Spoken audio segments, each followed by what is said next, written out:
Everyone, welcome to my YouTube channel. तो लेकर आ गई हूँ मैं सडनली 17 का न्यू एपिसोड। लेकिन अगर आपने इससे पहले के एपिसोड्स नहीं देखे हैं तो आई सजेस्ट पहले आप उन्हें देख लें, लिंक आपको डिस्क्रिप्शन में मिल जाएगा। और अगर अभी तक आपने मेरे चैनल को सब्सक्राइब नहीं किया है तो चैनल को सब्सक्राइब कर दो, बेल आइकन प्रेस कर दो, जिससे आने वाली वीडियोस की अपडेट आपको मिलती रहे।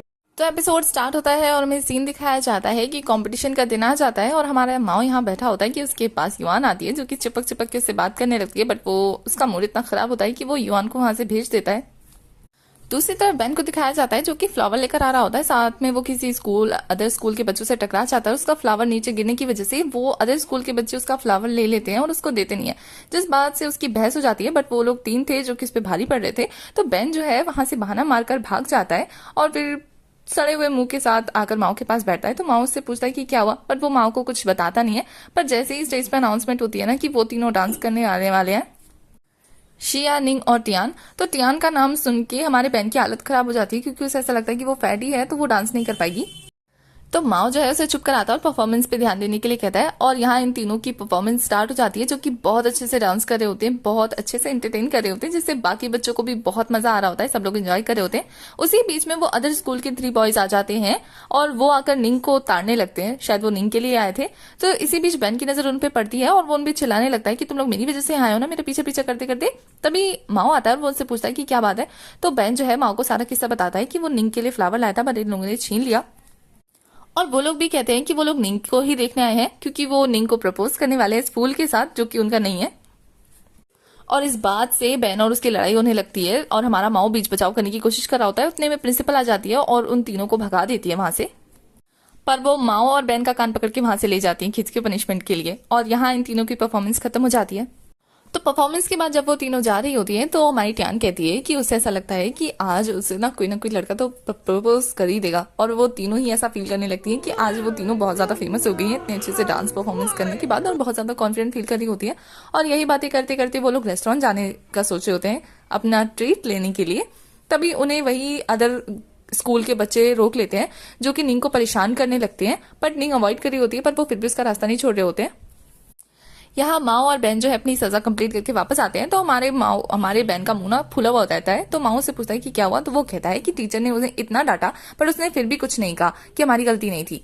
तो इस बात से माओ हंसने लगता है उसकी स्टूपिड हरकतों पे। तभी बेन की नजर उन लड़कों पे पड़ती है और वो कहता है कि लगता है वो उन्हें परेशान कर रहे हैं। तो वो दौड़ के उनके पास जाता है और जाकर उसे पीटने ही वाला होता है कि माओ से रोक देता है और बीच बचाव करके वो लेक्चर झाड़ने लगता है अदर स्कूल के बच्चों को एज अ एल्डर की तरह। बट वो उसकी ज्यादा बकवास ना सुनते हुए उसे एक मुक्का जड़ देते हैं, जिस बात से उसे बहुत ज्यादा गुस्सा आता है। वो कहता है लगता है 17 साल पहले वाली हरकतें दिखानी पड़ेंगी, और फिर वो भी पीटना स्टार्ट कर देते हैं, जिसमें शिया उसका साथ देती है। और उनको पीटने के बाद माओ बहुत ही प्राउड तरीके से कहता है ऐसा लगता है जैसे मैं 17 साल का फिर से हो गया। मतलब उसने अब खुद के 17 साल के होने की आइडेंटिटी एक्सेप्ट कर ली है। उसके बाद नेक्स्ट मॉर्निंग का दिखाया जाता है सीन, जब हमारी शिया टियान के साथ क्लासरूम में आती है। तो उसको अपने डेस्क पे बहुत सारे लव लेटर्स दिखते हैं। तो वो छांटने लगते हैं कि किसमें टियान का है और किसका शिया का है। और यहाँ हमारी निंग को कोई भी दिलचस्पी नहीं होती है, सारे लव लेटर्स को वो फेंक देती है नीचे। और टियान इस बात से बहुत अपसेट होती है कि उसे एक भी लव लेटर नहीं मिला बेचारी। दूसरी तरफ माओ का पिटने के बाद गाल पे चोट आ गया होता है, जिसे देखने के लिए युआन आती है, जो कि उसकी बहुत ज्यादा केयर कर रही होती है। तो हमारा जब माओ देखता है ना कि शिया उस पर इंटरेस्ट नहीं ले रही, तो वो उसे सुनाकर कहता है कि माओ तुम मतलब युआन तुम रो क्यों रही हो। और फिर युआन जो है उसके लिए बहुत सारे स्नैक्स लेकर आई होती है और वो उसे अपना ख्याल रखने का बोलकर वहां से चली जाती है। तो माओ सोचता है कि इतनी स्टूपिड कैसे हो सकती है। तभी माओ रियलाइज करता है कि उसका वॉलेट तो खो गया है। तभी माओ जो है वो शिया को साइड में लेकर आ रहा होता है और शिया कहती है कि तुम क्या मेरे साथ फिर से रोमांस करने के लिए लेकर आए हो यहाँ पे, मेरे को बात नहीं करनी। तो माओ कहता है ऐसी बात नहीं है। तभी शिया उसकी गाल की चोट को नोटिस करती है और कहती है क्या ये दुख रहा है। तो वो कहता है नहीं, पर मुझे तुमसे कुछ कहना है। तो शिया कहती है मेरे पास टाइम नहीं है, मैं कोई पपी लव वगैरह स्टार्ट नहीं करना चाहती यहाँ पे। तो माओ कहता है कि मेरे पास पैसे नहीं है खर्च करने के लिए, तो क्या तुम दे सकती हो। जिस पे शिया कहती है कि मुझसे मत मांगना, मेरे पास नहीं है। तो माओ कहता है कि उसको 500 रुपए मिले थे, जो कि अब वॉलेट खो गया तो नहीं है, तो क्या वो जुगाड़ कर सकती है। जिसपे हमारी शिया ना चिढ़ते हुए कहती है कि अपनी युआन से मांगो ना, वो तुम्हें भर भर के पैसे दे देगी। तो माओ बड़े प्यार से उसके पास आकर कहता है कि उसका रिश्ता हमारे रिश्ते जैसा नहीं है ना, हम अलग हैं। जिसपे हमारी शिया कहती है कि शायद तुम भूल रहे हो कि हम कब का ब्रेकअप कर चुके हैं, तो हमारा कोई रिश्ता नहीं है, वैसे भी मैं किसी और को लाइक करने लगी हूँ। तो हमारा माओ जो है वो चिड़के कहता है हाँ मिस्टर क्या को है ना। तो शिया कहती है कि तुम इतना चिड़ क्यों रहे हो, तुम मेरे एक्स हो, तो मैं तुम्हें कोई पैसे वैसे नहीं देने वाली, ठीक है। तो माओ उसे मुंह बना के कहता है ठीक है तो फिर मेरे घर जाकर ले आओ। जिसपे शिया कहती है कि तुम्हारी मॉम ने पहचान लिया कि हम हैं तो वो कहता है नहीं पहचानेगी, वैसे भी तुम्हें तो सारे राज पता है। तो शिया कहती है इससे मेरा क्या फायदा होगा। तो वो 50-50 का डील करता है, जिससे शिया खुश होकर मान जाती है। और फिर वो पूछती है एड्रेस बताओ, जिस पे माओ कहता है क्या तुम्हें मेरा घर नहीं पता, क्या तुम्हें ये नहीं पता कि मेरे डैड ने कहाँ छुपा के रखे पैसे, जाओ और जाकर ढूंढ लो, तुम्हें तो पता ही है ना कि डैड के उस पैसों की वजह से आगे चल के हमें कितना सुनने को मिला था। तो इसमें हमारा ही फायदा है, क्योंकि मेरे डैड भी घर पे नहीं है और मॉम तो इस टाइम पे होती नहीं है, तो ये अच्छा मौका है जाने का।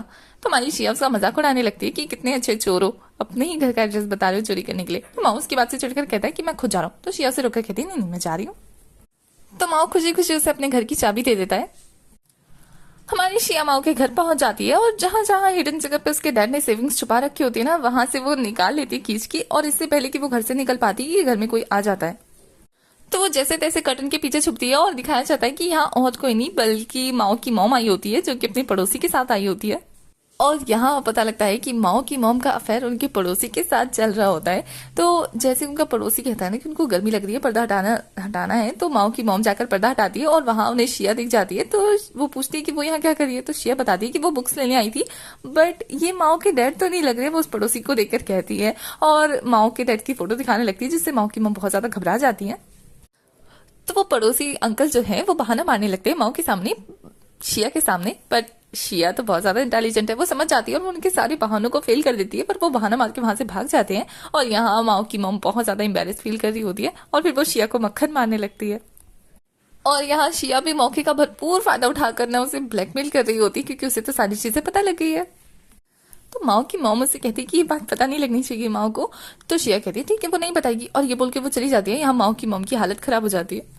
शिया पैसे लेकर माओ के पास पहुंचती है तो माओ से कहता है इतना टाइम क्यों लग गया। तो वो कहती है कि तुम्हारी मॉम से ना भी पकड़ते पकड़ते बची हूँ मैं, तुम्हारी मॉम ने देख लिया था। तो वो कहता है मेरी मॉम ने फिर तुम्हें आने कैसे दिया। तो वो कहती है तुम्हारी मॉम अब मुझे कुछ नहीं कहेगी, तो तुम बेफिक्र रहो। इस बात से माओ को थोड़ा डाउट होता है और फिर शिया माओ को कहती है कि आइंदा ना मुझे ऐसे बुलाना मत, तुम्हारे साथ दिखूंगी ना तो गॉसिप स्टार्ट हो जाएगी, और वैसे भी मुझे अपनी रेपुटेशन बचानी है, तुम्हारे साथ नहीं घूमना।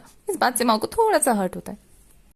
नेक्स्ट सीन में माओ बहन के साथ टाइम स्पेंड कर रहा होता है। तो बहन उससे पूछता है कि आखिर वो क्या कर रहा है। तो माओ कहता है कि वो अपने फ्यूचर की प्लानिंग कर रहा है। तो बहन कहता है कि उसे क्या लगता है उसका फ्यूचर कैसा होगा। तो माओ याद करने लगता है कि पास्ट में उसका फ्यूचर कैसा था। वो हमेशा निंग के आंख के पीछे घूमने की कोशिश करता रहता था, उसको इम्प्रेस करने की कोशिश करता रहता था, जिस चक्कर में वो पिट भी जाता था। यहाँ तक कि वो जब जॉब करने गया था तब भी वो कुछ नहीं कर पाया था। तो यही प्रेजेंट में सोचकर वो मुस्कुरा देता है। तभी उसे एक एडवर्टाइजमेंट दिखती है एक बिजनेस प्रपोजल की। उससे माओ को एक आइडिया आता है क्यों ना वो स्टूडेंट को लोन प्रोवाइड करे, और फिर वो बहन को इस बारे में बहुत अच्छे से समझा देता है। जब क्लास में टीचर पढ़ा रहे होते हैं तो माओ जो है अपने बिजनेस को इंक्रीज करने का प्लानिंग कर रहा होता है। तभी टीचर उसके पास आते हैं और उसकी प्लानिंग छीन कर उसको डांटने लगते हैं। बेचारा इतना ज्यादा बेशरम होता है कि उसको ध्यान ही नहीं रहता है। वो टीचर को उल्टा सुनाने की कोशिश कर रहा होता है। बेचारा टीचर की डांट खा रहा होता है और यहाँ शिया उसकी हरकतों पे हंसी होती है और टीचर को डांटता हुआ देख के बहन भी हंस देता है, जिससे टीचर बहन की भी क्लास ले लेते हैं और फिर उन दोनों को क्लास से निकाल देते हैं। क्लास से निकलने के बाद उन्हें एक स्टूडेंट दिखता है, जिससे वो लोग पूछते हैं कि वो बाहर क्या कर रहा है। तो वो कहता है कि वो कॉमिक्स पढ़ने की वजह से बाहर आया था। इतना घटिया वो कॉमिक्स था जिसपे उसने 300 रुपए खर्च कर दिया, अब उसकी पॉकेट मनी भी नहीं है। जिसपे माओ से अपना आइडिया समझाता है स्टूडेंट लोन के बारे में, और फिर बैन भी उसे समझाने लगता है। और बैन इतने अच्छे से समझा रहा होता है ना कि वो लड़का कन्विंस हो चुका होता है और उसकी ये एबिलिटी देखकर माओ बड़ा खुश होता है। दूसरे सीन में हमारी गर्ल गैंग को दिखाया जाता है, जहां निंग और मैंग के साथ बास्केटबॉल खेल रही होती है। तभी उसके पास यान और शिया आती है और वो उन्हें बाहर चल के पार्टी करने के लिए कह रही होती है, जिसपे वो सभी खुश होकर मानते हैं। और यहाँ हमारी त्यान जो है शिया को कहती है कि वो जाकर मिस्टर क्याओ को भी बुला ले तो उसको थोड़ा मजा आएगा। तो शिया कहती है उसने उससे पूछा था, बट वो बाहर जाने के नाम से ऐसे ना गर्दन हिलाने लग गया कि क्या बताए, मतलब अब उसको उनमें उतना इंटरेस्ट नहीं है। तभी हमारी शिया सबको एक एक्साइटिंग आइडिया देती है कि वो लोग नाइट क्लब चल सकते हैं, जिस पे मैंग कहती है कि वो वहां जाकर क्या करेंगे, मतलब वो कैसे जा सकते हैं। तो वो सभी प्लान बनाते हैं कि वो सभी बड़ों की तरह तैयार होंगे, मेकअप लगाएंगे और इससे वो लोग नाइट क्लब जा सकते हैं। तो इसके लिए उन्हें पैसों की जरूरत पड़ेगी, तो वो पैसों का जुगाड़ करने का सोच रहे होंगे। और यहाँ दिखाया जाता है कि माओ की स्कीम इतनी चल जाती है कि उसके पास एक लंबी सी लाइन लग जाती है लोन लेने वालों की। और यहाँ हमारा बैन जो है उसका मैनेजर बनके उसकी सारे काम हैंडल कर रहा होता है। तभी वहां पे टियान आती है दौड़ती दौड़ती और वो लाइन को तोड़ती हुई हमारे बैन के पास जाती है, उसको मस्का लगाने लगती है। और बहुत ज्यादा मस्का मारने के बाद बैन तैयार हो जाता है उसे लोन देने के लिए। और माओ टियान से कॉन्ट्रैक्ट साइन करवाने के बाद उसे पैसे दे देता है। तभी वहां शिया आती है और वो माओ पे गुस्सा करने लगती है कि वो ऐसे बच्चों का फायदा कैसे उठा सकता है, उनको ऐसे लोन की चीजों में कैसे फंसा सकता है। जिसमें माओ कहता है कि सब लोग पैसों से प्यार करते हैं, वो बस उसकी हेल्प कर रहा है। और उन दोनों के बीच में बहस होने लगती है और उसी बहस के बीच में मिस्टर क्याओ आ जाते हैं और वो सभी बच्चों को डांट के वहां से भगा देते हैं और माओ को अपने साथ ले जाते हैं टीचर रूम में। और वहां जाके वो उसको डांटने लगते हैं कि वो एक तो शिया के बहुत ज्यादा क्लोज हो रहा है, यानी कि पपी लव कर रहा है स्कूल में, और दूसरा वो ऐसी बिजनेस चीजें कैसे कर सकता है स्कूल के अंदर। तो माओ से अपने बिजनेस आइडिया समझाने लगता है और साथ ही ये भी कह देता है कि शिया और उसका साथ होना ये उसकी पर्सनल प्रॉब्लम है, और दूसरा बिजनेस की बात तो वो ये करता रहेगा, जिसको इंटरेस्ट होगा वो करेगा, जिसको नहीं होगा वो नहीं करेगा। और यहाँ ऐसा लग रहा था कि टीचर उसे नहीं, वो टीचर को डांट के चला जाता है। तो वो जैसे ही टीचर्स के रूम से बाहर निकलता है ना, उसे बहन दिखता है जो कि जा रहा होता है। तो उसे पूछता है कि वो कहाँ जा रहा है। तो वो कहता है कि मैं खुद को टीचर के हवाले सरेंडर करने जा रहा हूँ, कि ये सारा प्लान मेरा था, तुम्हें बचाने जा रहा हूँ। तो माओ कहता है जाओ जाओ। तो वो ऐसे एक्टिंग करने लगता है जैसे कि माओ से पीछे से पकड़ के खींच रहा है। तो कहता है छोड़ो ना, मैं जा रहा हूँ। तो माओ कहता है एक्टिंग बंद करो और चलो, टीचर नहीं समझेंगे। जिस पे बैन कहता है कि कुछ भी कहो, वैसे 2 दिन में ये जो बिजनेस बिजनेस खेला ना, उसमें बॉसी वाली फीलिंग आ रही है, हम तो कूल बन गए। जिस पे माओ कहता है कि ये बता कि वो लड़की कहाँ है जिसकी वजह से मैं फंसाऊं, उसको सबक तो सिखाना पड़ेगा।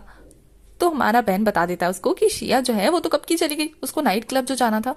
तो माओ पूछता है उसे कैसे पता लगा। तो वो बता देता है कि उसे टियान ने बताया, क्योंकि उसने टियान को लाइब्रेरी से बहुत सारी मेकअप बुक्स खरीदते हुए देखा है, और ऊपर से वो पैसे भी तो इसीलिए लेकर गए थे ताकि वो कपड़े खरीद सके।